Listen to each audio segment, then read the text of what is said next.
Olá gente, tudo bem? Começando mais um vídeo aqui Street Gamer. E hoje eu trago pra vocês aí mais um vídeo aí da nossa série de jogos mais caros da história. Lembrando vocês que eu já fiz dois vídeos. Esses dois vídeos estão na descrição, vou deixar na descrição. Que é um sobre Shimui, jogo aí lançado pro Dreamcast, que também foi considerado, ficou durante 10 anos como o jogo mais caro da história. E Two Woman, um FPS futurista que também demorou 10 anos para ser produzido. Bom, vamos lá. Final Fantasy VII, nosso vídeo de hoje. E o Final Fantasy VII, muita gente ouviu falar dele, muita gente não sabe talvez dele. Eu lembro, eu mesmo não sabia.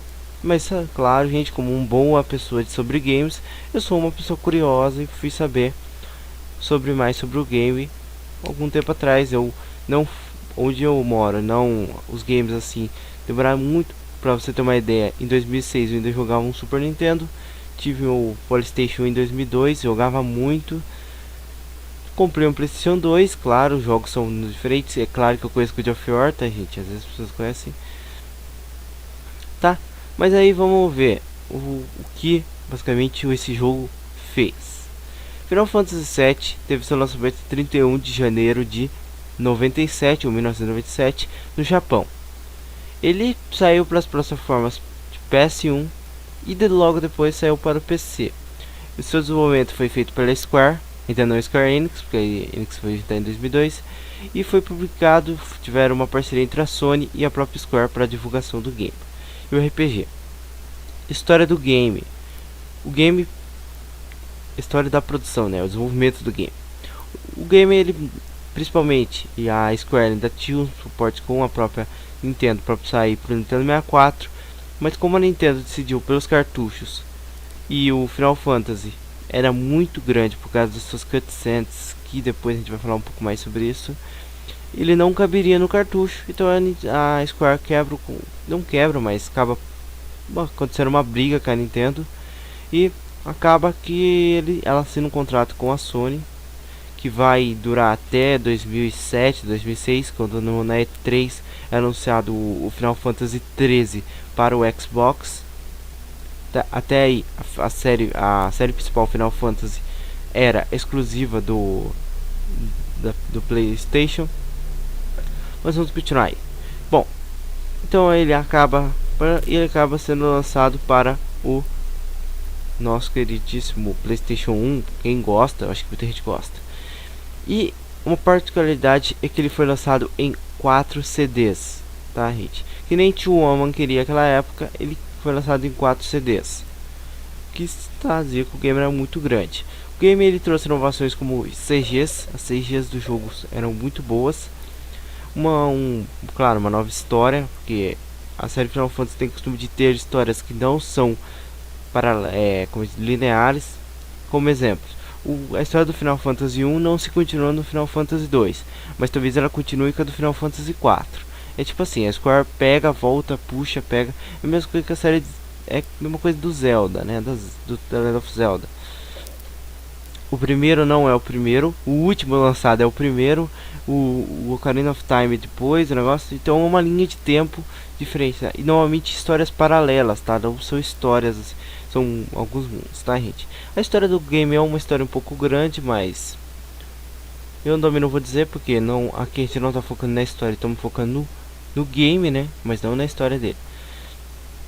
Final Fantasy então aí teve a bagatela de 65 milhões de produção.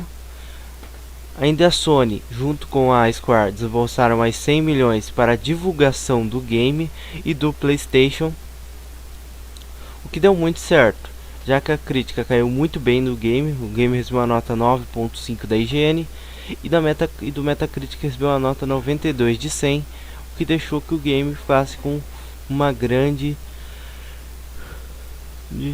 negócio. Tá, mas o que houve de diferente que a gente pode dizer? Todo mundo sabe que o Final Fantasy ele foi funcionar. Tá, mas ele teve uma diferença dos outros dois? Sim. Diferente dos outros dois, ele recebeu, sim, ele teve lucro. Então, eles gastaram 65 milhões, mas eles receberam, na verdade gastaram cerca de 160 milhões de reais com divulgação tudo. Mas o game voltou o dinheiro na mão deles. porque eu peguei dois dados, mas o jogo vendeu 2,5 milhões de cópias em apenas um fim de semana. Sabe o que é isso? São 3 dias vender 2,5 milhões de cópias e 9 milhões quase 10 milhões, né, até hoje. E foi até o recorde de vendas e estimulou a venda do PlayStation. Tanto que o Final Fantasy foi um dos precursores do início da, como a gente pode dizer, da subida do PlayStation, assim, para ser um grande videogame, né? Foram vendidos também 330 mil unidades num fim de semana na América e foram vendidos cerca de 3,6 milhões na primeira semana no Japão. O jogo vendeu muito, muito, muito mesmo, tá, gente? Se você comparar isso aí um pouco, Murilo, o que são 9 milhões de cópias hoje, né? Tomb Raider, se eu não me lembro, não chegou a vender 5 milhões de cópias. Caso eu estiver errado, gente, não tenha medo, pode me corrigir. Eu vi essa notícia, não sei se é isso aí basicamente, mas 5 milhões de cópias Tomb Raider, um jogo aí que foi lançado esses dias. E teve jogos que também venderam muito bem. Os Final Fantasy normalmente vendem muito bem, porque é um jogo que basicamente já está desde quem joga no Super Nintendo, desde o NES, ele já tá ali, né? Gente, mas se você gostou do vídeo, eu recomendo que você deixe um like para ajudar na divulgação. Espero que vocês tenham gostado e até a próxima. Fui!